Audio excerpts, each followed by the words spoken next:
ពាំងក្រៀមស្ងួតដែរបងប្អូនណាចាប់ផ្ដើមស្ងួតទៅមើលពណ៌ឡើងស្រស់ញញឹមគួរឲ្យចង់ញ៉ាំហ្មងណាបងប្អូនណាខែនេះតាពាំងវាមានដោះពេលដោះច្រើនទៅយើងយកហូបអត់តន់ឥឡូវយើងរោមកហាលវាធ្វើតាពាំងក្រៀមបងប្អូននោះបានចានដែរនោះក្រៀម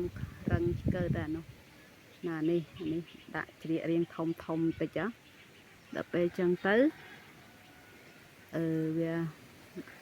អត់សូវងាយស្ងួតប៉ុន្តែឥឡូវចាប់ដើមស្ងួតហើយពណ៌ឡើងគួរឲ្យចង់ញ៉ាំហ៎បងប្អូននេះមកចង់ញ៉ាំតម្លាក់លេខតម្លាក់ទីតាំងមកញ៉ាឲ្យពាំងល្អក្រៀមពាំងក្រៀមល្អបងប្អូនណាហើយឈ្ងុយដល់ពេលមកចិត្ត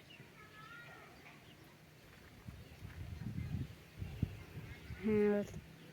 ទុកតាន់ខែមានតាពាំងច្រើនយើងចេះរោប្តីគាត់ចេញទៅរោមកផ្លេតនៅក្បែរផ្ទះដែរទេបងប្អូនអើយនៅក្បែរផ្ទះទៅមកផ្លេតណោះមកវិញបាន4-10គីឡូអញ្ចឹងទៅហាលខ្លះស្ងោរធ្វើពាំងជូរទុកខ្លះធ្វើតែពាំងជូរបានមួយកែវហើយបានមួយកែវធំ10គីឡូឥឡូវអានេះធ្វើក្រៀមខ្លះស្ងោរច្រកថងទុកខ្លះ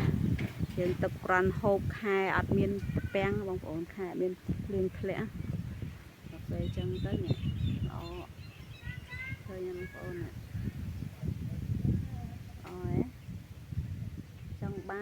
ចង់ញ៉ាំធ្លាក់លេខធ្លាក់ទីតាំងមកបងប្អូនក្រហមល្អនេះឡើងក្រហមច្រាលហ្មងណា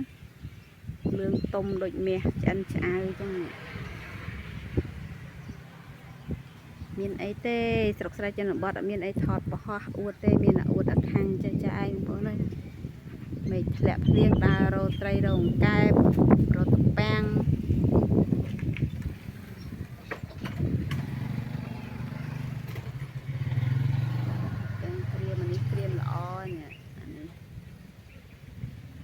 រន់ខជើងជ្រូកថ្ងៃណាខែណាអត់មានតាពាំងអញ្ចឹងទិញតែជើងជ្រូកមកខមួយឆ្នាំងទៅញ៉ាំជុំគ្រួសារទៅតែមានអ្នកចង់បានតម្លាក់លេខតម្លាក់ទីតាំងមកមានអីរបស់ធម្មជាតិល្អហាលក្រៀមទុកបានយូរដែរបងប្អូនស្ងោរអាតាពាំងស្រស់ប្រហែលជាអស់10គីឡូអីហ្នឹងមិនតាន់បាន1គីឡូក្រៀមផងហ្នឹងនេះអានោះមិនបាន1គីឡូអស់ប្រហែលជា10គីឡូក្រៀមនេះនេះទៀតសើមិញនឹង2ឆ្នាំងស្ងោរ2ឆ្នាំងស្ងួតទៅមិនបាន1គីឡូទេ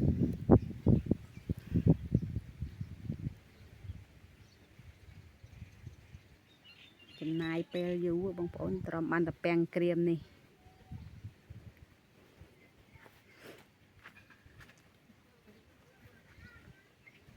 ចារុយនេះមករោមតាពាំងធ្វើដូចសាច់ចឹងហើយឈ្ងុយដែរតាពាំងឈ្ងុយដែរ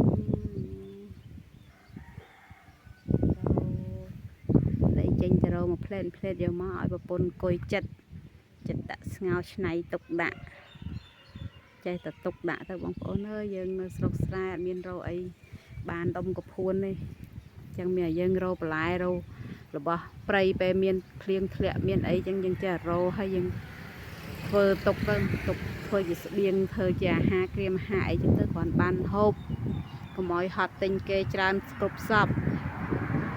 តែយើងអត់ធ្វើទុកចឹងដល់ពេលយើងខែអស់ទិញគេអស់លុយច្រើនចំណាយច្រើនចឹងទៅយើងចេះធ្វើទុកទៅអរគុណបងប្អូនពុកម៉ែចង់បានលាក់លេខលាក់ទីតាំង